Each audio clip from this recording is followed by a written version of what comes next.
my principal, he tried to convince me to be a teacher for the guiding school, but I couldn't because my target is to be a guide.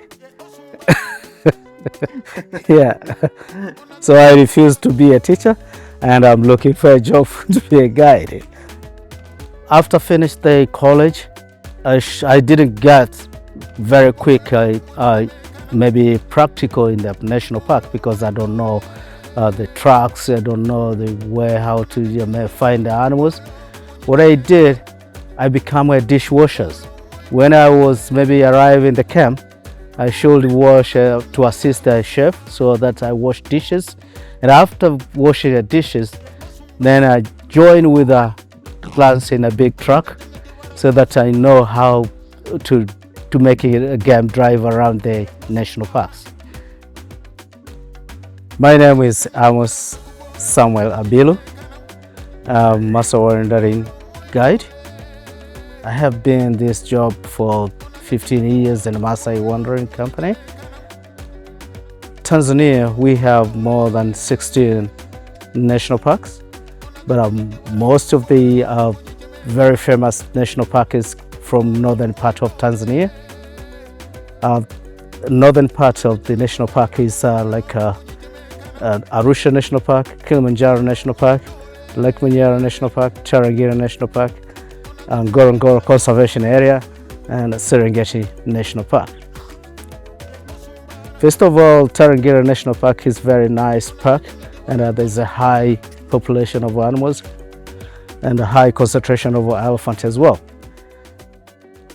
There's a landscape, woodland, and open areas in a few parts of the Tarangire National Park. How large it is about 2,850 square kilometers. There's no fence around this Tarangire National Park. And the most popular animals you can find in Tarangire National Park is elephant. But there's a high concentration of other animals like lions, giraffes, wild dog if you're lucky to see it, but you can find in Tarangire National Park.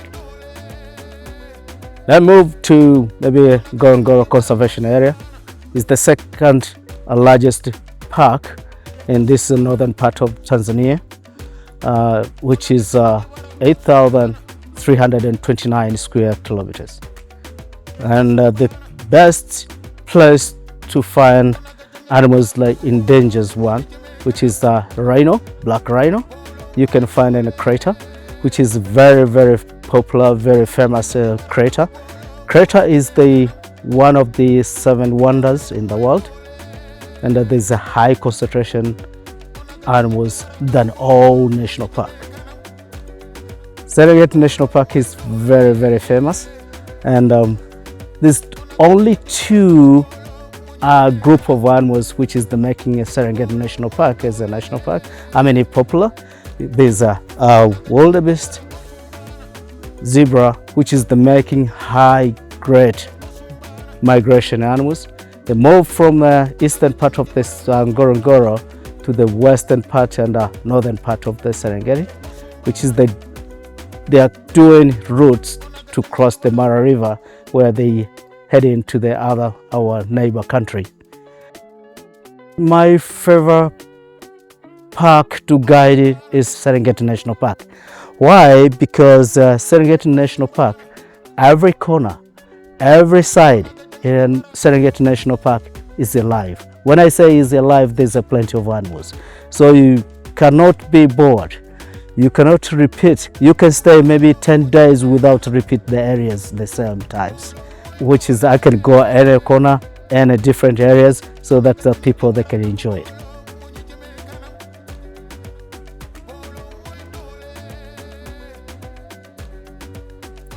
Actually, when we start safari, we should maybe talk with the clans, and we should try two options. The one option is starting early in the morning, then come back for lunch in the camp or lodges, then evening time. But the big game drive, you can start from 7:30 or 8. Then you could just grab the lunchbox with clans, then you can stay longer looking for animals.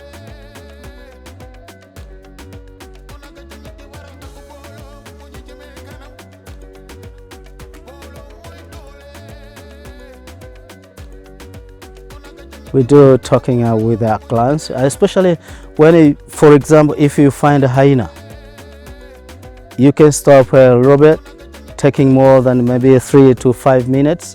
After that, you can just try to brief or explain about hyena itself and how they look like, how the behavior, the area which you can find, how they're living, how they feed.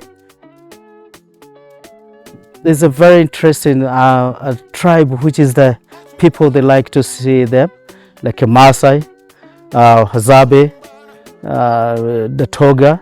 That's the most people which you can find in rural areas or sometimes in the bushes. So most of the clans, they would like to see their cultures, how they live, how they're cooperating, how they do share with the other tribe, communications. Yeah. So we would like to share those ideas. So maybe if people they are interested and they are not booking, we can just maybe tell them about that story. If they're interested, then they can just visit that one of the tribe or all. Yeah.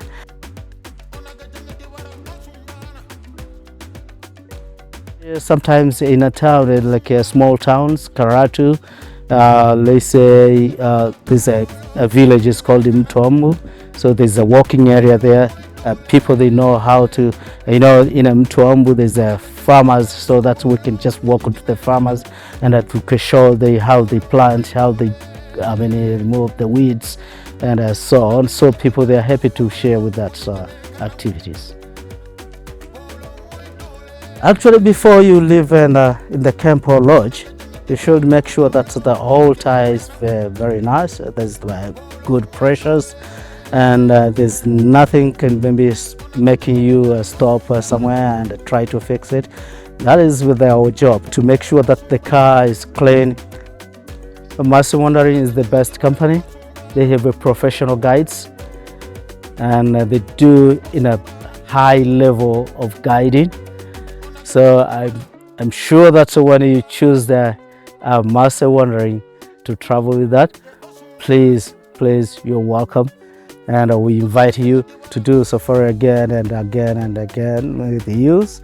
And if you like to join with others, you warm welcomes, so that maybe we can share ideas and some ventures in the wilderness.